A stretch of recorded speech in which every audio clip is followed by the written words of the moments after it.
Morning everybody, Gary Hubbell here, Colorado Ranch Broker. Today I thought we'd talk about grass, and given that I'm standing actually in the corner of my neighbor's hayfield, but mine's right across the way, mine's a little different. He's got a real interesting mix of grasses all right here, and a lot of people really don't know their grass species at all, and they think they do, but they don't, okay? So it takes, sometimes, it's a good variety of grass that makes a good hay crop and is a good forage for cattle and horses, sheep, goats, whatever you have. And so I wanted to talk about some grass species that are common in this region of western Colorado. Now this right here is a fescue, okay? And if you notice the seed structure on that fescue right there and how that looks, fescue kind of takes some heat sometimes for not being a great grass. One of the things about it is it's not good for pregnant mares, and it supposedly has the ability to cause a mare to abort her foal. So other than that, it's a real good grass species. It's got a good stem on it. It's got good palatability. The horses and cattle like it. One thing that's interesting about fescue is if you're out here in the winter and the snow is melted off, or you kick the snow out, you'll find the fescue actually growing green in the middle of the winter, which is kind of interesting. And so it does make an all-around forage, even for winter grazing. But my favorite grass is this grass right here, and it's different than the fescue, as you can see. And this is actually a European import, and I got one stem of fescue mixed in here. But this is an orchard grass, okay? And the orchard grass is a very palatable grass, and see that particular seed head, that structure there? The orchard grass kind of looks blue in a bale. When you open up a bale of hay and it has that real pretty blue texture to it and that blue color. The one thing about orchard grass is it is a bunch grass, and it grows in a bunch, and then there will be a bare spot on the field, and then another bunch, and then another bunch. It doesn't make a carpet of grass. And so what some farmers do and some ranchers do is they interseed another variety of grass in between the orchard grass. And a lot of what they look for is a smooth brome, okay? So let's find some brome. Let's see, I saw some here a minute ago. Okay, fescue, orchard. Actually, I'm going to switch gears here. This is another grass that people talk about a lot, and it is an excellent grass.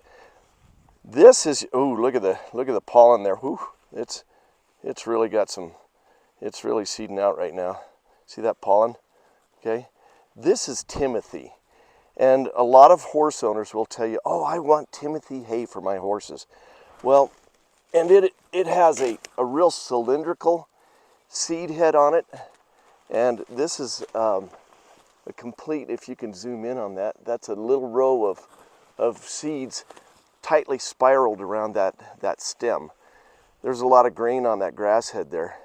And so the Timothy, though, and it's got good leaf, and it is a very palatable grass, and a lot of people like it for horses and all that.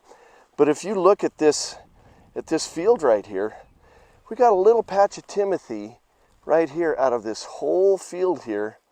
And the Timothy is concentrated in the one spot where it's the wettest. And so Timothy likes a really wet field, and it's a great species, but normally you find it in the Pacific Northwest and cooler climates.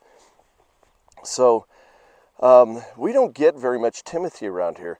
So if somebody is telling you that they've got Colorado Timothy hay, I call BS. I think they're lying. So, I mean, we've got a little patch of it right here. I've got a little patch of it on my property right there. But as far as a whole stand of Timothy hay, it's very rare in Colorado. There are some regions that might have it. I think up in North Park around Walden, there are some fields that have Timothy in them, but very few. The other one that you want to look for, again, is the brome. And here's some brome over here, okay? Smooth brome is a very palatable hay. And it, no, that's, let's see. Yeah, here's some brome. It's got a nice leaf to it. Animals really like it. They eat it well. See the seed structure? It kind of looks like fescue, but it's not. And it's got a nice long seed on it, that grain. As you can see, a lot of leaf on that too. So that's going to make some really good hay and for cattle and for horses. And the other thing about the brome is that it is a carpet grass. So if you wanted to have a football field or a lawn where you wanted all the grass to be growing in a carpet, brome is good for that, okay? So this is the species that some ranchers use to interseed with their orchard grass and their alfalfa. This particular field right here, most of the alfalfa has died out over time. And you know, if he wanted more alfalfa, he'd have to go in and treat this field and maybe even spray it out and kill all this grass to reestablish an alfalfa crop. But he's getting a nice crop of grass hay with a little bit of alfalfa mixed in it. There's one other, well, actually two other species of grass. This species right here is, and you see how much shorter it is. This is a Kentucky bluegrass right here. So this is what most people have in their lawns. Okay, so the Kentucky bluegrass is again good feed, and animals like it, but it doesn't grow very tall and it doesn't grow very thick. So as a hay species, it's not ideal. One more species over here, and this grass has actually not leafed out and headed out yet. And as you can see, it's got a much thicker leaf, and it's more like a swampier grass.